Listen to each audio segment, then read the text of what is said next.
আমি দীর্ঘদিন যাবৎ ক্যান্সার ভুগতেছি, জীবন যুদ্ধে সংগ্রাম করে আর পারতেছি না। এই ভিডিওটি যারা দেখবেন আপনাদের কাছে হাত জোর করে আমার বিনীত রিকোয়েস্ট যে আপনারা বেশি বেশি এই ভিডিওটি শেয়ার করবেন। আমরা যেখানে আসছি সেটা হচ্ছে ভৈরবের জামালপুর সঞ্চারা গাঙ্কুলহাটি। এই ভাইটার নাম হচ্ছে রুমান মিয়া, তার বয়স হচ্ছে 30 বছর। সে 1 বছর আগে তার ক্যান্সার ধরা পড়ছে। তো 1 বছর ধরে উনি ক্যান্সারের সাথে যুদ্ধ করতেছেন, ওনার সহায় সম্বল যা আছে সব কিছু বিক্রি করে দিচ্ছেন। তো এখন যে অবস্থায় আছেন উনি, তার পক্ষে আসলে চিকিৎসা করা কোনো মতেই সম্ভব না। ওনার আবার কিছুদিন আগে একটা অপারেশনও করেছে, অপারেশনের জন্য প্রচুর টাকা পয়সা খরচ হয়েছে আর কি। যে অবস্থায় আছেন মানে কি বলবো, তার পক্ষে আর চিকিৎসা করা সম্ভব না। এখন সবই পারেন, একমাত্র আপনারই পারেন তাকে সহযোগিতা করতে।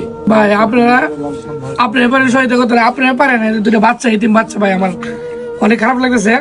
দুটো এতিম বাচ্চারা বাবার বাপ রাখতে পারে, সবার কাছে টাকাটা কিন্তু বেশি না ভাই, 10 লাখ টাকার মতো অবশ্যই লাগে ভাই। সবার কাছে রমজান মাসে সবাই তো সহায়তা করবেন, দান করবেন ভাই।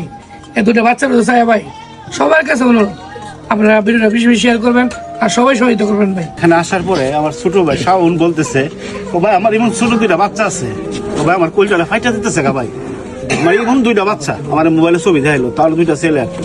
হয়তো শাওন তার থেকে হয়তো কয়েক বছরের ছোট হইতে পারে আর কি, এই আর কি। কারণ শাওন কিছু বলবে আর কি।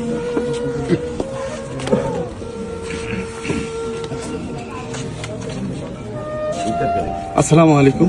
দেশ এবং বিদেশ থেকে যারা দেখতেছেন, ইতিমধ্যে আমার মুরব্বী ভবন অনেক কথা বলেছেন। তো ভাইটি অসুস্থ, আপনারা ইতিমধ্যে শুনছেন। এই ভিডিওটি যারা দেখবেন আপনাদের কাছে হাত জোর করে আমার বিনীত রিকোয়েস্ট যে আপনারা বেশি বেশি এই ভিডিওটি শেয়ার করবেন। আপনাদের কাছে বিনীত অনুরোধ। আমার বড় ভাই বলছেন যে এই ভিডিও থেকে যা ইনকাম আসবেন, এই ইনকামগুলো ওনার কাছে পৌঁছে দেবেন ইনশাআল্লাহ। আমার 2টি বাচ্চা আছে, ওনারও আমারই সমবয়সী, হয়তো ওনারও 2টি বাচ্চা সেম বয়সের হবে। আমি যখন এখানে আসলাম অনেকই কথা বলতেছে, আমার ভিতরে ভাইটা যাইতেছে। এই কথাগুলো আমার বড় ভাইয়ের কাছে আমি বলছি যে ভাই আমি একটু কথা বলতে চাই। তো যারা আছেন এই রমজান মাসে অনেক খাবার খাবেন, অনেক টাকা নষ্ট করবেন, ঠিক ওনারও খাইতে ইচ্ছে হবে এই বাচ্চাদের কিনে একটু ভালো বোরা। ঠিক উনি খাইতে পারবে না, কারণ ওনার মনে হয়ে যাবে যে আমার তো অপারেশনের জন্য টাকা লাগবে। তো ভাই আল্লাহর হস্তে আপনারা ভালো খাবেন, তো এই 2টা বাচ্চাও তো খাইতে ইচ্ছে করবে। এই ঈদের মধ্যে আপনাদের বাচ্চার জন্য অনেক টাকা দিয়ে কাপড় লতা কিনবেন, উনিও তো চাইবে যে ওনার বাচ্চাদেরকে একটু ভালো কাপড় লতা কিনে। ঠিক ওনার মনে হয়